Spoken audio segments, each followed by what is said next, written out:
Hi all, it's Tanya Hertz, Assistant Professor of Entrepreneurship and Management, and I wanted to talk to you a little bit more about marketing and market segmentation. So as an entrepreneurial business or a new business, it's vitally important that when we segment our target market, we're keeping that focus really narrow. So small business marketing, initially when we're new, a small business, we're talking about the activities that we can use to identify that initial target market, the initial early adopters, the first users and the most likely people who are going to buy our product or service first. And what we're really talking about is not all of the features and benefits and products and services that our business offers. We're keeping the focus very narrow. So remember, the most effective focus for a new business or a small business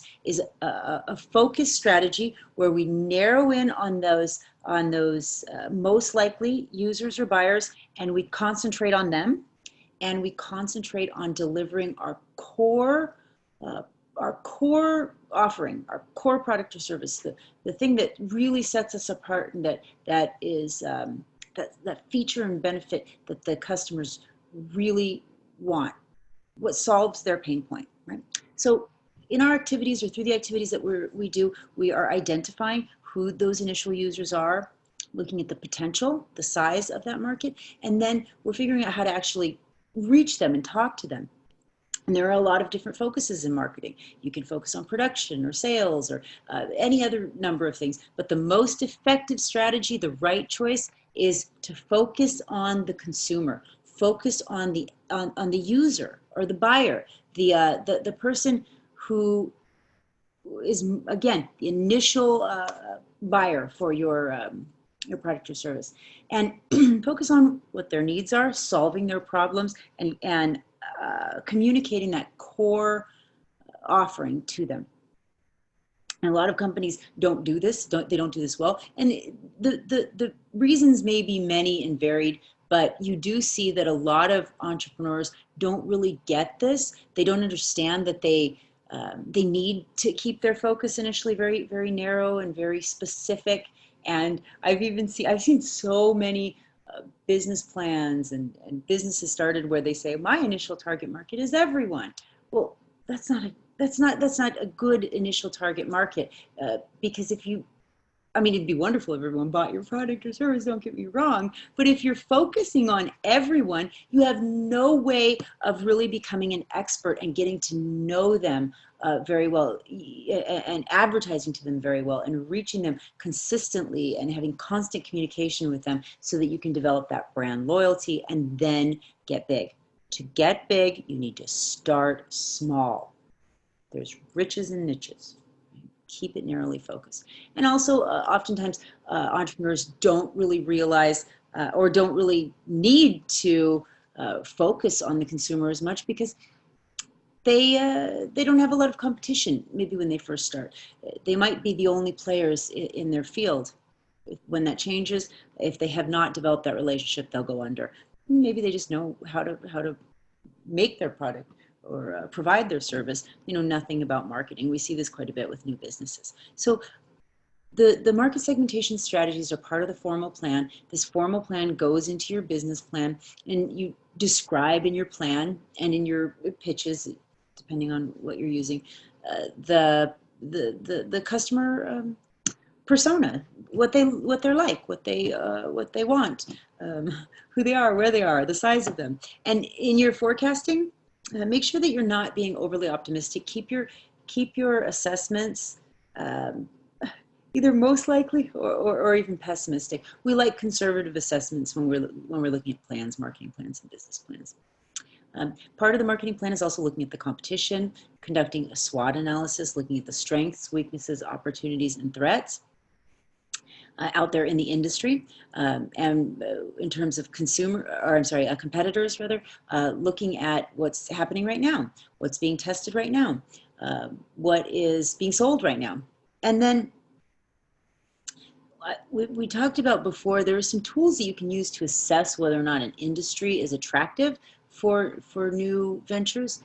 And Porter's five forces is a good tool to use to look at likelihood of competition.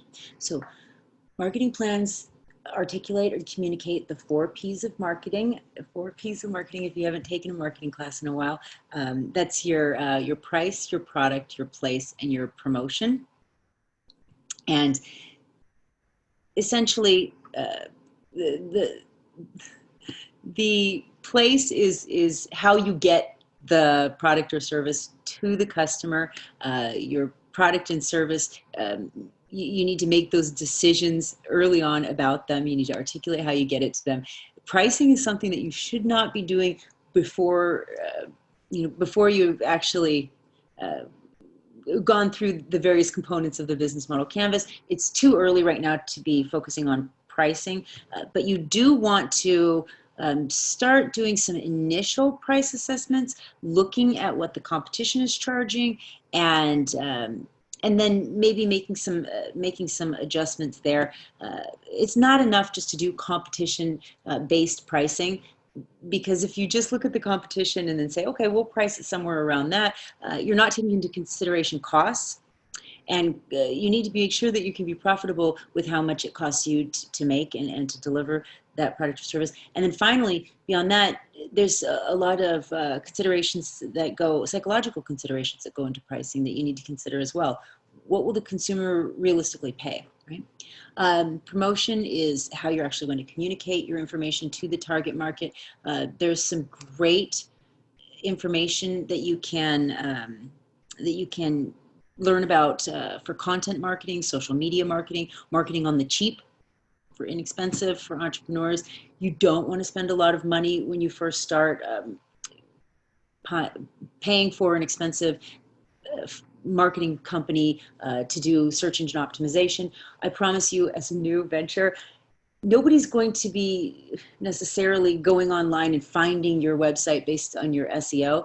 Your website is there to to showcase your company after you have told your customers that it's there. So don't spend a lot of money on that when you first get started. Obviously, some businesses will be different, but for the most part, you could just go to Squarespace, go to Wix, go to WordPress, and make your own website, or have maybe college students make it for you. Usually it's good enough for a first version, first iteration. All right. So we're going to be doing some market research or we've done it in the class, and we're going to be doing some, or I'll be showing you how to do it in the next video. But I just wanted to say about market research, we start with secondary research and then we move on to primary research. So the secondary research is gathering research that somebody else has already made. So going online, looking things up, looking at the competition, looking at the industry, looking at trade reports, things like that. And then afterwards is when we do our primary research, after we have a pretty good idea of how big our market is and if there's some feasibility there. So the steps are, again, first you figure out what you need, then you search the databases for secondary data, you look online, then we go and we talk to consumers, potential consumers. And it is so much more valuable when we're using this lean approach to entrepreneurship, this narrow focus strategy. It is so much more valuable to talk to 5 or 6, maybe 10 customers, face-to-face, one-on-one, or in a group, that are very similar to that initial early adopter that we've identified, and then asking them, do you like this? What do you like? What do you don't like? Really having a conversation with them and seeing what it is that you need to do. You don't need to do these big, fancy, elaborate market research surveys online. And the data that you get from real conversations is so much more valuable when you first start. So we'll be segmenting our market here in just the next video. That's dividing into smaller segments. Now, we take a single segment market strategy approach. It's a single segment focused strategy. And that's understanding that there are probably many different groups of people who will be our likely target market, but we're not mass marketing. We're not targeting everyone at once, right? We're focusing on that initial smaller group that has similar needs, similar wants, that we can reach the similar way.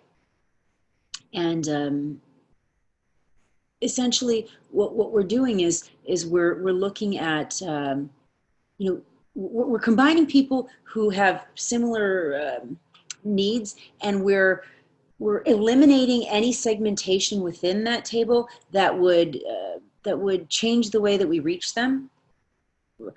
It'll make more sense maybe later, but we want to keep people that are very similar together. Targeting all of the United States is a bad thing. All of America, all of the world is even worse, right? We want that focus to be realistic, that we could realistically reach, and that we could use the same sort of marketing materials to reach them. Does that make sense?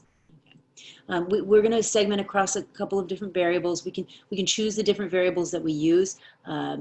It's a way that we can kind of hone in on who those users or buyers are, that initial target market. But I do want to say this is that when we're doing this, only include variables that make sense to your particular initial target market. So this is what I was talking about in terms of strategies. You can do mass marketing unsegmented strategy, but that's unrealistic, and that's not understanding how marketing actually works, because it's just identifying no one and just saying everyone is our customer, and so all of our marketing is going to look the same. Everything that goes out is going to be the same. It doesn't really matter, right? That's how we're going to market. It's not a good approach. Now, a better strategy would be either a multi-segment or a single segment. Multi-segment is more effective as you start establishing yourself. And the multi-segment strategy is recognizing that each group of people and market segments have certain preferences. And so we have to have a unique price, product, place, and promotion for each of them. So that's called our marketing mix: price, product, place, promotion. So I'll say it this way. Imagine that you are marketing your product. Your product is, I don't know what your product is going to be. You're making flowers that glow in the dark. And you think, okay, so I'm going to sell these products, these flowers that glow in the dark, to different people. And would you reach, or would you advertise or promote to somebody who is a 75-year-old white male living in the suburbs making $250,000 a year? Would you target him the same way that you would target a 15-year-old girl who is living in the inner city and surviving on top ramen, right? Would you market to these people the same way? Probably not. Right? You'd reach them different ways, so they go into different segments. So when we first start, we keep the focus narrow, and so we start with a single segment strategy. So we recognize that all of these other segments exist, but we know that in order to increase the probability of being really successful, we want to start small. Start small to go big. If you start big, you will fail. You will fail. Right? What else? Part of the estimating the market is predicting the future, planning, doing feasibility assessments, and it can be difficult as a new entrepreneur because we don't have data, right? It's really easy to do these market segmentation tables and customer personas when you can use Google Analytics and you get all the information off your website, and it's just nice, it's easy, it's not a hard thing to do. But when you've never done it before and you don't have any data and numbers, it can be really difficult. So the next video, we'll talk a little bit more about, and we've done this in class, I know a lot of us have done it in class, we'll talk a little bit more about actually segmenting the market just based on our educated guesses, our assumptions. So, and we can be pretty effective that way as well. All right, so that's that for this particular segment. I will see you soon. Take care. Bye-bye.